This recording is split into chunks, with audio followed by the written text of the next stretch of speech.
2026년 이 여름 오전 예배 시간에 바르고 온전한 신앙 시리즈라고 하는 큰 주제로 말씀의 은혜를 함께 나누고 있습니다. 오늘은 그 세 번째 시간으로 우리에게 주신 함께 읽은 본문 출애굽기 23장 14절로 19절 말씀에 기초하여서 감사는 기억하고 표현하는 믿음입니다 라고 하는 주제로 함께 말씀의 은혜를 나누도록 하겠습니다. 오늘 설교는 소망교회를 담임하시는 김경진 목사님께서 쓰신 질문하시는 하나님이라고 하는 책의 일부를 인용함으로 시작하도록 하겠습니다. 내용은 다음과 같습니다. 사탄이 사업을 접게 되었습니다. 아이고, 이 단락부터 참 은혜가 됩니다. 사탄이 사업을 접게 되었습니다.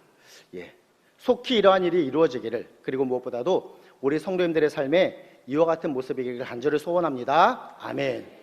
사탄이 사업을 접게 되었습니다. 그래서 자신이 사용했던 도구들을 적정한 가격을 지불하는 자들에게 팔겠다라고 발표했습니다.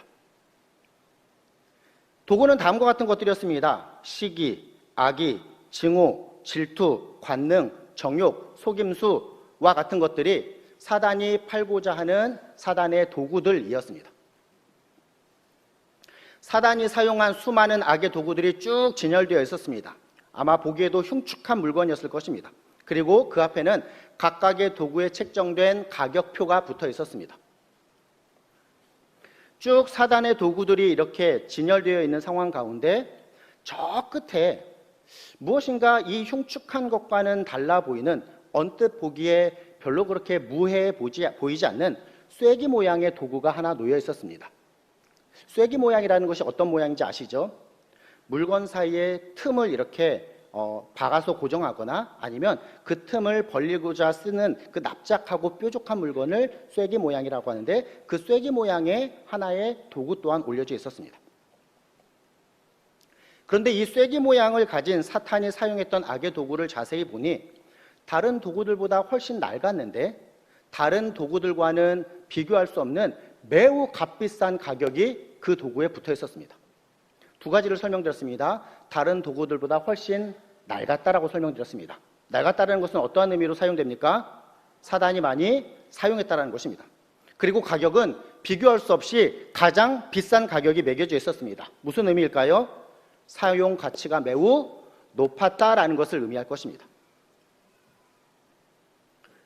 도구들이 쭉 진열되어 있습니다. 그래서 누군가가 사탄에게 와서 쭉 도구들을 살펴보다가 그 끝에 있는 쐐기 모양의 도구에 대해서 물었습니다. 저 쐐기 모양을 가진 도구는 무엇입니까? 그러자 사탄이 다음과 같이 대답했습니다. 여기도 좋은 거 많은데 저 끝에 있는 저거는 낙담이라고 하는 도구입니다. 실망이라고도 하지요 라고 사탄이 대답했습니다.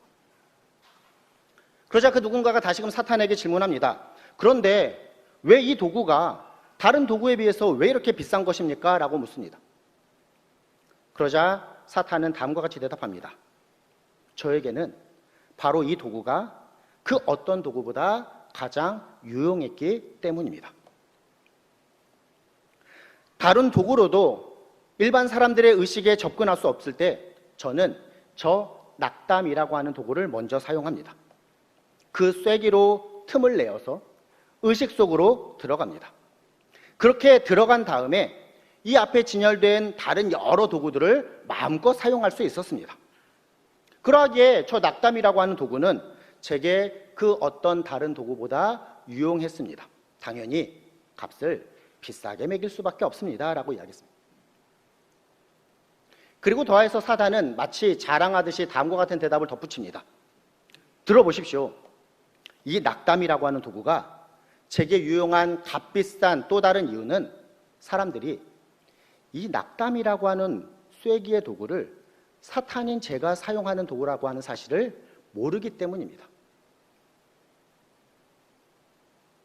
그러자 그 다른 사람이 사탄에게 다음과 같이 또 묻습니다.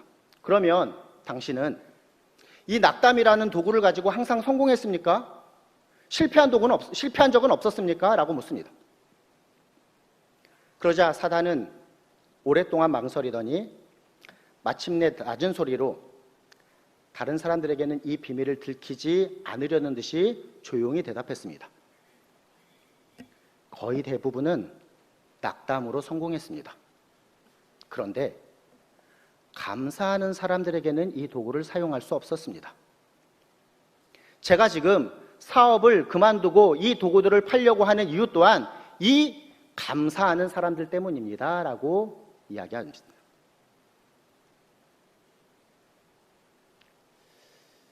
2026년 여름에 우리가 바르고 온전한 신앙 시리즈라고 하는 주제로 하나님의 말씀을 함께 나눕니다.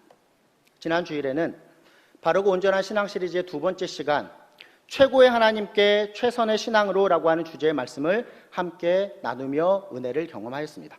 하나님 앞에 내 신앙의 우선순위를 바르게 세우며 그 우선순위에 최고의 누가 계시다? 하나님이 계시는 삶을 내가 살아가겠다라고 다짐하였습니다. 그리고 그 말씀을 받음에 있어서 다음의 질문으로부터 그 내용을 시작하였습니다. 질문은 이것입니다. 하나님, 우리 성도님들 얼마나 사랑하십니까? 사랑하는 성도 여러분, 우리 하나님 얼마나 사랑하며 살아가고 계십니까? 이제 오늘은 세 번째 시간으로 바르고 온전한 신앙 시리즈 감사는 기억하고 표현하는 믿음입니다 라고 하는 주제의 말씀을 함께 살펴보고자 합니다. 먼저 스스로 다음에 중요한 신앙의 질문을 또 스스로에게 던져보면 좋겠습니다. 사랑하는 성도 여러분, 하나님 앞에 나는 얼마나 감사의 삶을 살아가고 계십니까?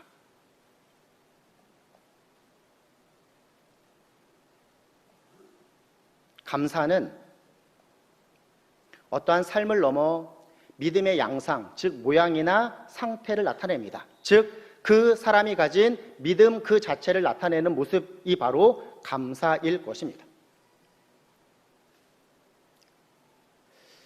하나님의 말씀인 성경에 기초한 우리 기독교 신앙에 있어서 특별히 대한예수교 장로회 합동 측에 속한 우리 교단이 어떤 측이라고요? 대한예수교 장로회 합동 측에 속한 우리 전농중앙교에서 신앙생활하는 저와 우리 성도님들은 우리의 신앙은 하나님의 말씀이라고 하는 이 기초 위에 칼빈이 설명하는 하나님의 절대적인 주권이라고 하는 신학적 기초 위에 서 있습니다.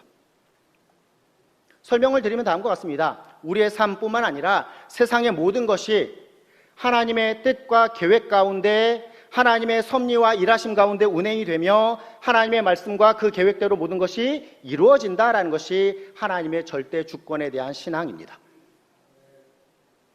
우리의 삶과 이 세상의 모든 것, 칼빈은 다음과 같이 설명합니다. 하나님의 주권에서 벗어나는 것은 1인치도 없다라고 설명합니다. 세상은 이 칼빈의 신앙을 그래서 모든 것이 하나님의 뜻, 하나님의 예정 가운데 있다라고 하여서 예정론이라고 설명하기도 합니다. 그럼 이 내용을 우리의 신앙에 한번 적용해 보도록 하겠습니다. 우리는 삶을 살아가면서 때로 햇빛이 쨍쨍한 것과 같은 좋은 날들을 보내게 됩니다. 좋은 날들을 보낼 때에 우리의 신앙에 기초한 반응은 무엇일까요? 감사일 것입니다. 그런데 더하여서 때로는 우리가 예상치 못한 어렵고 힘겨운 일들이 우리의 삶에 벌어지고 마치 밤과 같은 또 비가 주룩주룩 내리는 것과 같은 그와 같은 힘겨운 모습 가운데서도 우리 성도는 세상의 사람들과는 다르게 감사하며 살아갈 수 있게 됩니다. 왜 그렇습니까? 그 안에 담긴 분명하신 하나님의 뜻과 계획과 진행하심이 있다라는 사실을 우리가 고백하며 그 믿음으로 살아가는 자들이기 때문입니다. 구역별 찬양대회를 은혜 가운데 잘 진행하였습니다. 각각의 구역들이 잘 감당을 하였는데 특별히 희락구역, 희락이라고 하는 그 구역의 이름이 무엇입니까? 기쁨과 즐거움이라고 하는 단어를 의미합니다. 희락구역에서 구역 찬양한 곡은 오늘 본문의 내용을 제가 전하고자 하는 주제를 잘 담고 있습니다. 우리 희락구역이 무슨 찬양했는지 기억하십니까? 감사송. 감사. 이거 기억나십니까? 우리 또 구역장님은 일부러 연출하셔서 감사를 거꾸로 들어가지고 감사했던 거. 그 퍼포먼스만 우리에게 기억이 된다고 한다면 한 걸음 더 나아가 그 안에 담긴 그 내용에 담긴 그 곡의 가사 우리가 분명하게 기억하면서 살아가는 자들이 되어야 할 것입니다. 그래서 감사. 그래도 감사, 그러나 감사, 그러므로 감사. 그렇지만 감사, 그럼에도 감사, 그러니까 감사, 아주 그냥 감사. 그리 하실지라도 감사, 그리 아니하실지라도 감사.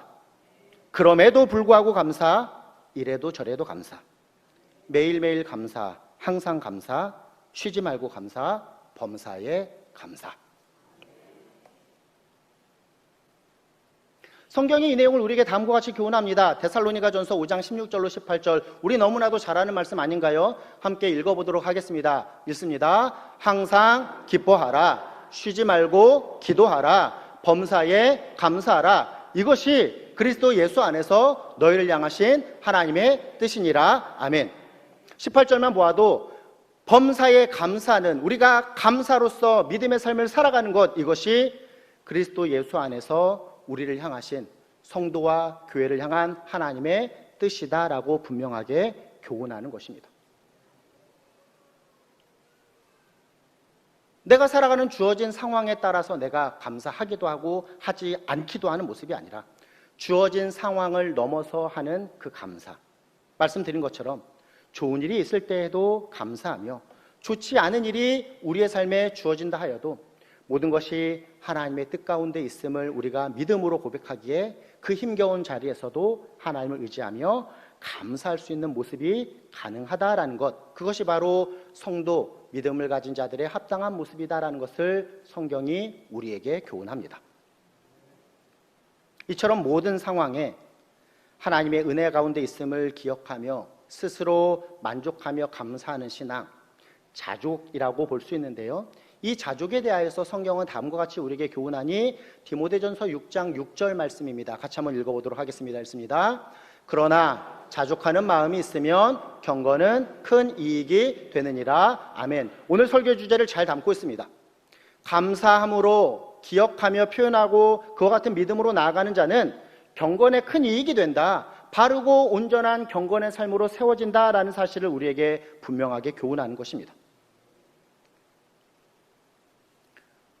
우리의 참 위대한 신앙의 선배인 사도 바울은 이와 같은 내용을 그의 글 빌립보서 4장 11절로 13절에 다음과 같이 기록하고 있으니 이 내용도 함께 읽어보도록 하겠습니다. 읽습니다.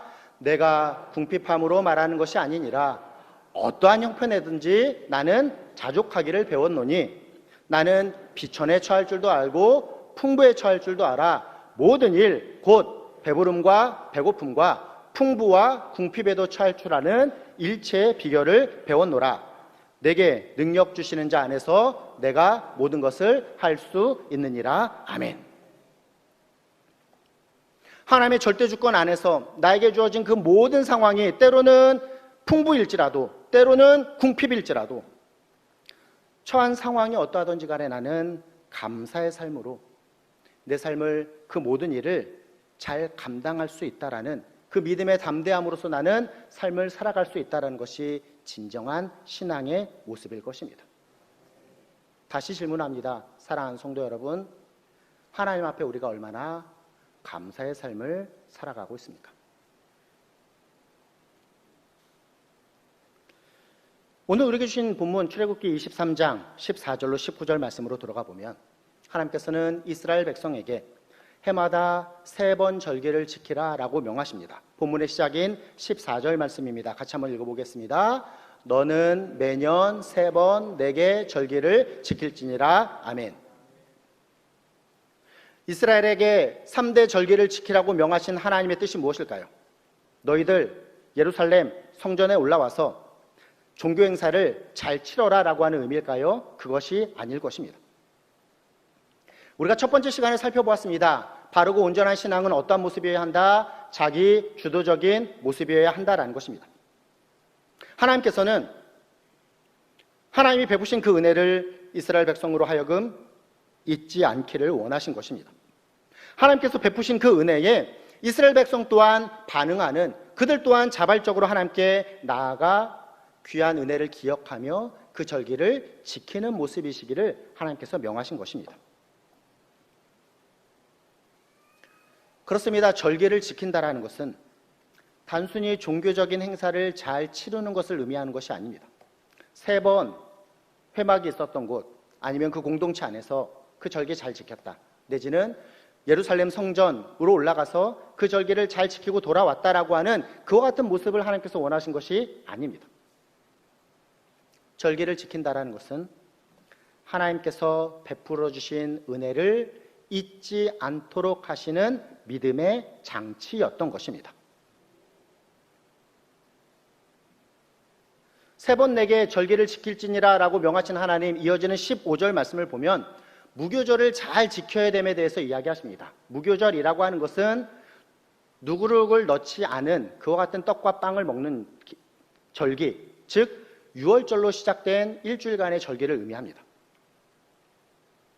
즉 유월절은 어떠한 절기입니까? 하나님께서 이스라엘 백성을 애굽의 종살이에서 건져내신 구원의 은혜를 기념하여서 지키는 절기입니다. 구원의 은혜를 잊지 말고 기억하며 구원하신 하나님 앞에 감사함으로 지키는 절기여야 한다라는 것을 하나님께서 말씀하시는 것입니다. 더해서 16절 말씀을 보십시오. 맥추절도 그와 같은 모습으로 지켜라 라고 이야기하시고 수장절도 그와 같은 모습으로 지키라 라고 말씀하십니다. 그 연장선상에서 우리가 맥추 감사주의를 지킵니다. 보리 농사를 마치고 하나님 앞에 그 처음의 것을 드리는, 그러면 조금은 삐딱한 신앙을 가진 자들은 다음과 같이 질문합니다. 이제는 누가 농사 짓습니까? 보리 농사 짓지도 않는데 무슨 하나님 앞에 맥주 감사주의를 지킵니까? 라고 생각해 볼 수 있습니다. 그런데 지금까지 함께 나눈 말씀에 기초해 볼 때 이러한 생각이 얼마나 어리석은지를 우리가 어렵지 않게 발견하게 됩니다. 절기를 지킨다라는 것은 무엇을 의미한다고요? 하나님께서 베풀어 주신 은혜를 기억하는 믿음의 장치라는 것입니다. 그러므로 오늘 맥주 감사주의를 보내며 우리가 이 믿음의 장치를 어떻게 작동해야 하겠습니까? 지난 시간, 특별히 2026년 상반기 동안 하나님께서 우리에게 베풀어 주신 은혜를 기억하며 감사함으로 나아가는 것이 성도의 합당한 모습일 것입니다. 그리고 더하여서 이제 우리에게 펼쳐질 2026년 하반기 또한 이처럼 하나님께서 우리에게 은혜를 베풀어 주실 것을 소망함으로 나아가는 시간이 바로 맥주 감사 주일이어야 할 것입니다. 주일마다 우리는 예배를 시작하면서 예배 앞부분에 회개 기도의 시간을 갖습니다. 항상 우리에게 바른 길로 가는 것이 무엇인지를 알려주시는 하나님의 뜻을 전하여 주시고 성도로서 합당한 모습으로 어떻게 살아가야 될지를 우리에게 말씀하여 주시나 우리의 실제적인 모습은 어떻습니까? 그 말씀은 온데간데 없이 사라지고 세상에 믿지 않는 사람들과 동일하게 세상의 방식대로 살아가는 우리의 모습을 점검하며 하나님 여전히 내 자리는 이렇습니다 라고 우리 자신의 민낯을 하나님 앞에 아뢰는 그와 같은 기도함으로 다시금 잘못된 세상을 향했던 우리의 시각과 우리의 존재를 하나님 앞으로 이끄는 시간이 바로 회개 기도일 것입니다. 인간은 그렇습니다. 하나님께서 주시는 은혜 앞에서도 다음과 같이 반응합니다. 처음에는 그 은혜에 감사합니다. 그런데 곧 잊어버리고 당연하게 살아갑니다. 하나님께서 주신 은혜임에도 불구하고 처음에는 그 은혜가 나를 감동시키고 참 감사한 것이었는데 어느 순간 은혜를 잊어버리고 그것이 당연한 것이냐 나로부터 주어진 것이냐 여기면서 살아가는 존재가 바로 우리 죄악에 기초한 연약한 인간의 모습입니다. 우리의 전체적인 삶을 이렇게 연결시켜 볼 수 있습니다.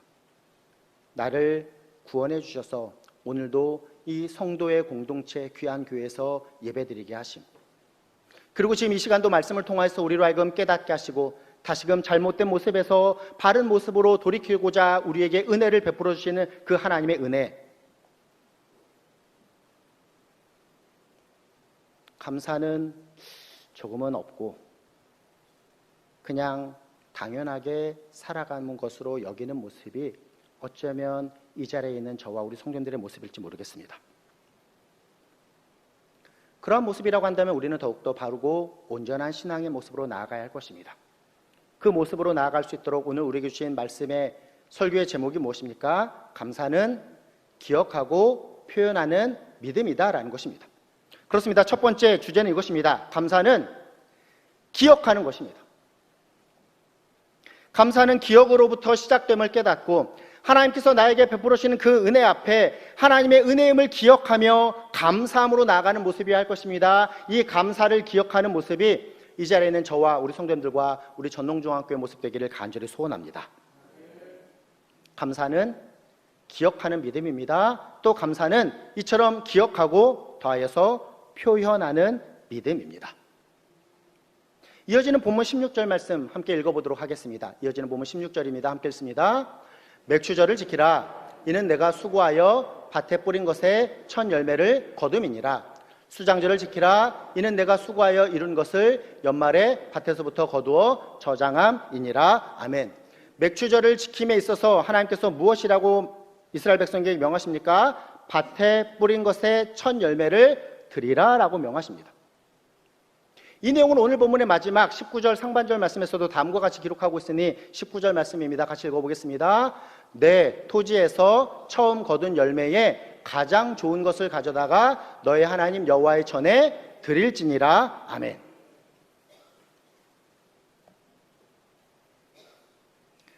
첫 열매를 하나님께 드린다라는 것의 본연적인 의미는 다음과 같습니다. 모든 소산의 주인이 하나님이시다라는 사실을 인정하는 믿음의 표현입니다.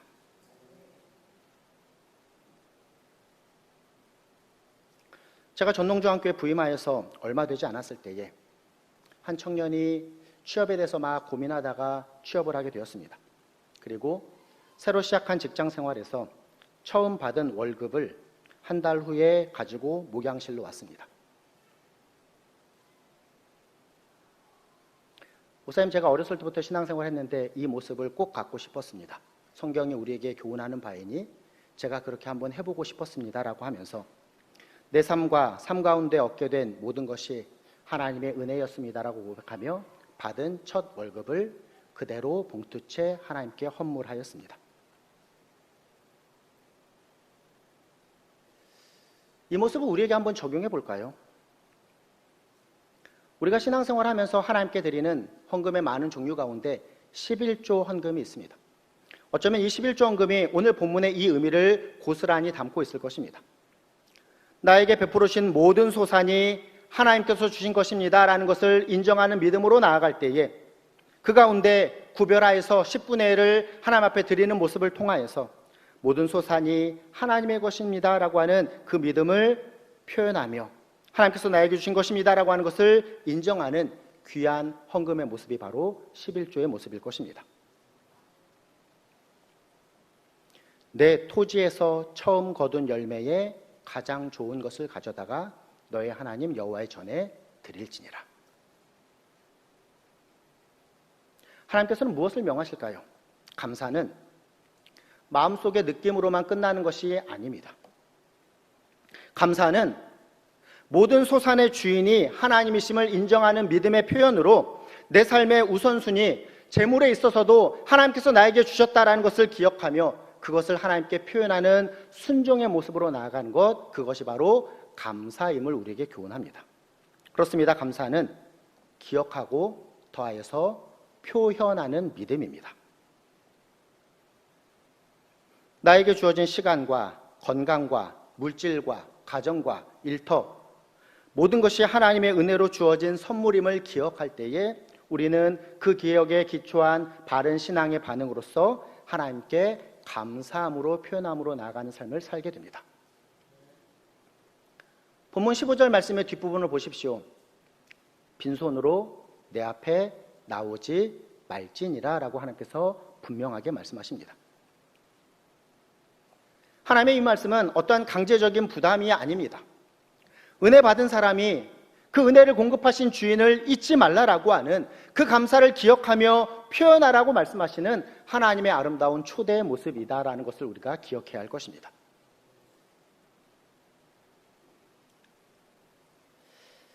말씀을 정리해 보겠습니다. 우리가 살아가는 시대는 점점 영적인 영역이 축소되고 물질적인 세계가 확장되는 시대입니다. 쉽게 설명드리면 이렇습니다.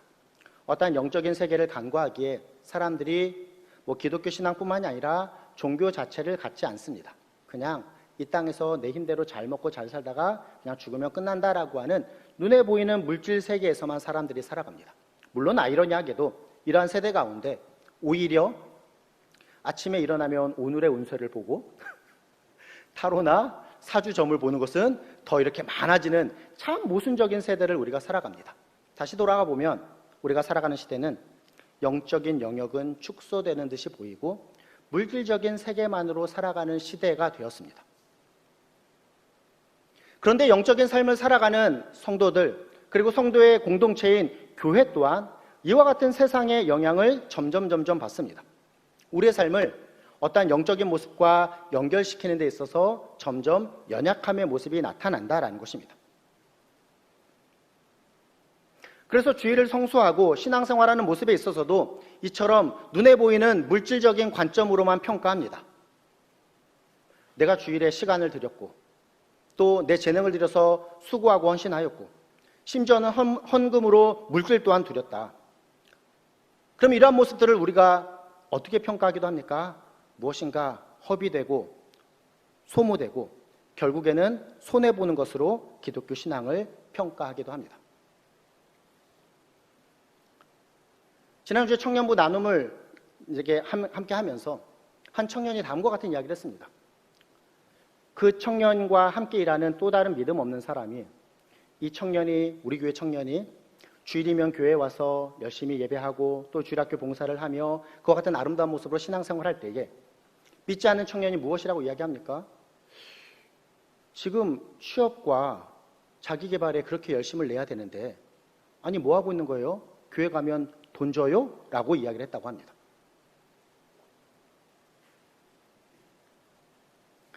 신앙의 모습에 있어서도 우리는 이처럼 물질적인 세계, 세상의 관점으로만 평가합니다.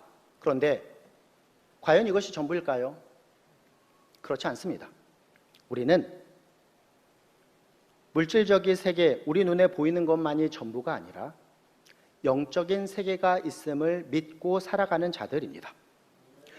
단지 세상의 관점으로 보기에는 시간과 재능과 물질을 들임으로 소모되고 허비되는 손해보는 일처럼 보일 수도 있습니다. 그런데 진정한 성도에게는 눈에 보이지 않을지 모르나 영적인 관점이 있고 그 하나님께서 우리에게 영적으로 채워주시는 귀한 선물이 있음을 우리가 경험하는 자임을 고백하게 됩니다. 이것을 우리가 다음과 같이 표현합니다. 오늘 내가 은혜 받았다. 하나님께서 나에게 은혜를 주셨다라고 표현합니다. 이 은혜를 누리며 이 은혜가 있음을 깨닫기에 우리는 이처럼 이 주일에 이곳에 와서 신앙생활을 하며 예배를 드립니다. 왜 그렇습니까? 소모되고 허비됨이 전부가 아니라 영적인 선물, 즉 은혜가 있기 때문에 우리는 신앙생활을 능히 할 수 있다라고 고백하며 그 하나님 앞에, 이 은혜의 선물을 주신 하나님 앞에 감사함으로 나아가게 되는 것입니다. 우리가 살아가는 시대가 점점 영적인 영역이 축소되고 물질적인 세계가 확장되는 듯이 보인다라고 설명을 드리고 있습니다. 안타깝게 이 모습이 교회에도 성도들에게도 영향을 끼치는 그와 같은 영적으로 힘든 시대라고 설명을 드리고 있습니다. 사랑하는 성도 여러분, 어떠한 모습으로 살아가고 계시는지요? 우리 앞선 세대에 있어서는 영적인 관점을 가지고 이처럼 자신의 삶을 영적인 모습과 연결시키는 것이 참으로 큰 세대였습니다. 조금 더 설명드리면 다음과 같습니다. 내 삶에 있어서 무엇인가 기뻐하고 감사하는 일이 생기면 그 감사하는 일을 하나님과 연결시킵니다. 하나님께서 나에게 은혜를 주셨기에, 그래서 하나님 앞에 감사를 표현하며 감사헌금을 하기도 하고, 좋은 일이 나에게 있을 때에 성도들과 그 감사를 나누고자 식사를 이렇게 내기도 하시고, 물론 우리 교회가 그런 일들이 있지만요, 식사를 내기도 하시고 여러 가지 모습으로 하나님 앞에 감사를 표현하는 것, 즉 내 삶을 영적인 영역과 연결시키는 모습이 많았습니다. 그런데 점점 이와 같은 영적인 영역이 신앙생활하는 우리에게도 사라져가는 듯이 보입니다. 내 삶에 주어진 기쁨과 감사의 일, 그것이 하나님의 은혜라는 것을 연결시키지 못하고 그냥 좋은 일이 있었으니 내가 즐겁고 내가 기뻐하며 나에게 주어진 유익으로만 여긴다라는 것입니다. 사랑하는 성도 여러분, 특별히 우리 전농중앙교회 성도님들, 이처럼 눈에 보이는 물질적인 관점으로만 살아가는 분들 되지 않으시기를 간절히 소원합니다. 우리의 삶을 영적인 영역과 잘 연결시키는 삶을 살아가시는 분들 되시기를 간절히 소원합니다. 상반기 동안 신방을 진행하였습니다. 신방을 한번 이렇게 설명드려 볼까요? 신방을 단지 이처럼 세상의 관점, 눈에 보이는 사람과 사람의 만남으로만 여긴다면 사실 저와 신방하는 것보다 우리 성도님들 건강 세미나에 간다든지 상담이나 치유 세미나에 간다든지 아니면 재정 컨설팅을 받는 것이 훨씬 더 유익할 수 있을 것입니다.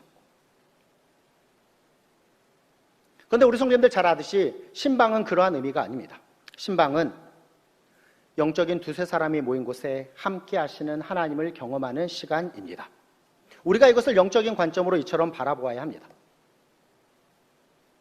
말씀의 전달자로 세우신 목사를 통하여서 하나님께서 주시는 그 말씀 앞에 내 영혼이 회복되며 내 삶이 회복되는 은혜의 시간으로 여기는 것이 바로 신방입니다. 그냥 상담하듯이 내 삶 아래고 좋습니다 라고 끝내는 것이 신방의 의미가 아니다라는 것입니다. 신방을 잘 받은 다음에 보통 우리 성도님들 잘 제공하셔서 저와 식사를 합니다. 물론 이것도 참 귀합니다. 저랑 밥을 꼭 자주 드시면 좋겠습니다. 그런데 지금 제가 무엇을 말씀드립니까? 영적인 영역으로 연결시키는 모습이 있으셨으면 좋겠습니다. 신방 이후에 단지 내가 목사님 만났다, 무엇인가 마음에 답답한 부분들이 해결되었다라고 끝나는 것이 아니라 오늘도 신방을 통하여서 하나님께서 내 삶을 돌보셨고 하나님께서 나에게 필요한 은혜를 주셨다라고 하는 그 감사를 기억하며 그 감사를 하나님 앞에 표현함으로 나아가는 것이 진정한 신방의 마지막 모습이 되어야 할 것입니다. 신방뿐만일까요? 우리의 모든 신앙의 모습뿐만 아니라 우리의 모든 삶의 모습이 이와 같은 영역 안에 있어야 할 것입니다. 하나님의 은혜를 기억하며 그 은혜에 합당한 반응으로서 표현하는. 귀한 말씀 받았으니 오늘 설교 제목과 같이 감사는 기억하고 표현하는 믿음입니다 라고 하는 이 믿음으로 세상의 관점으로만 나를 바라보며 연약함 가운데 사탄이 가장 많이 사용하는 그 낙심으로 우리가 신앙의 모습으로 살아가는 것이 아니라 영적인 관점으로 나를 점검하며 연약함 가운데 살아가던 나를 구원하시고 나의 삶의 모든 필요를 채우시는 우리 하나님 아버지를 분명히 기억하며 그 하나님 앞에 감사를 어떻게 표현하시는 바르고 온전한 믿음과 신앙의 삶을 살아가시는 저와 이 자리에 계신 우리 사랑하는 전농종합교회 모든 성도님들 되시기를 예수님의 이름으로 부탁드리며 축원합니다. 아멘.